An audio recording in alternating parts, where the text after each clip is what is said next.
நீங்கள் ஆவலோடு எதிர்பார்த்த பல்கலைக்கழகத்தில் இடம் கிடைத்துவிட்டதாகவோ, நீண்ட காலமாக காத்திருந்த பதவி உயர்வு கிடைத்துவிட்டதாகவோ அல்லது சொந்த வீடு வாங்கும் கனவு நிறைவேறிவிட்டதாகவோ கற்பனை செய்து பாருங்கள். இது மிகவும் உற்சாகமானது, அல்லவா? ஆனால் விந்தை என்னவென்றால், அந்த மகிழ்ச்சி பெரும்பாலும் எதிர்பார்த்ததை விட குறைவான காலமே நீடிக்கிறது. இவ்வளவுதானா என்ற ஒருவிதமை நம்முள் எழுகிறது. இதற்கு காரணம், சாதனைகளின் மகிழ்ச்சியால் நம் ஆத்துமாவின் தாகத்தை முழுமையாக தணிக்க முடியாது.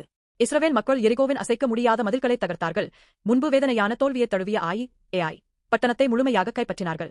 அது கொண்டாட்டத்திற்கும் நிலத்தை பகிர்ந்து ஓய்வெடுப்பதற்கும் உகந்த நேரம். ஆனால் வெற்றியின் மகிழ்ச்சியில் துளைப்பதற்கு பதிலாக அவர்கள் உடனடியாக ஏபால் மலைக்குச் சென்றார்கள். அங்கே அவர்கள் ஒரு பலிபீடத்தை கட்டி ஆராதனை செய்தார்கள்.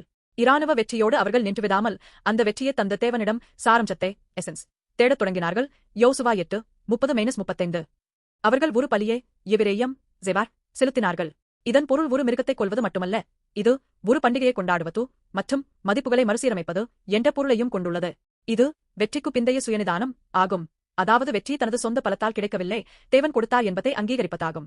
வெற்றியின் உச்சியில் செய்யும் ஆராதனை என்பது நான் என் வாழ்க்கையின் எஜமான் அல்ல என்று அறிவிக்கும் மிக உன்னதமான தாழ்மையாகும்.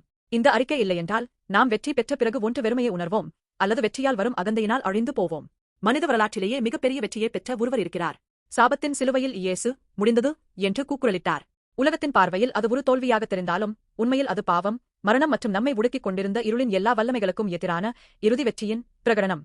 நாம் பெற வேண்டிய ஒவ்வொரு சாபத்தையும் அவர் சுமந்ததன் மூலம் நாம் எந்த நேரத்திலும் தேவனை அணுகி அவரை ஆராதிப்பதை இயேசு சாத்தியமாக்கினார். கலாத்தியர் 3:13. ஒரு சாதனைக்கு பிறகு நாம் உணரும் அந்தச்மே, இதுதான் முடிவா என்ற உணர்வு இயேசு நிறைவேற்றிய அந்த அன்பினால் மட்டுமே நிரப்பப்பட முடியும். வெற்றியின் உண்மையான முற்றுப்புள்ளி சாதனை உணர்வு அல்ல, ஆராதனைதான். ஆராதனை என்பது நம் வாழ்க்கையின் வெற்றியை முழுமையாக்கும் புதிரின் கடைசி துண்டு போன்றது. நாம் கிறிஸ்து இயேசுவுக்குள் இருக்கும்போது வெற்றிக்கு பின் வரும் வெறுமையை வெல்ல முடியும். உலகம் உச்சியில் இருக்கும்போது கொண்டாடு என்று சொல்கிறது, ஆனால் லட்சியத்தையோ உச்சியில் இருக்கும்போது சாரம்சத்திற்கு திரும்பு என்று சொல்கிறது. தன் வாழ்க்கையின் திசையை சீரமைக்க வார்த்தையின் முன் நிற்கும் வழக்கம் உள்ளவர் எளிதில் விழுந்து விடமாட்டார். நீங்கள் கிறிஸ்துவுக்குள் இருந்தால் உங்கள் வெற்றிகள் வீணாகப் போகாது, மாறாக இன்னும் பரிபூர்ணமான வாழ்விற்கு வழிவகுக்கும்.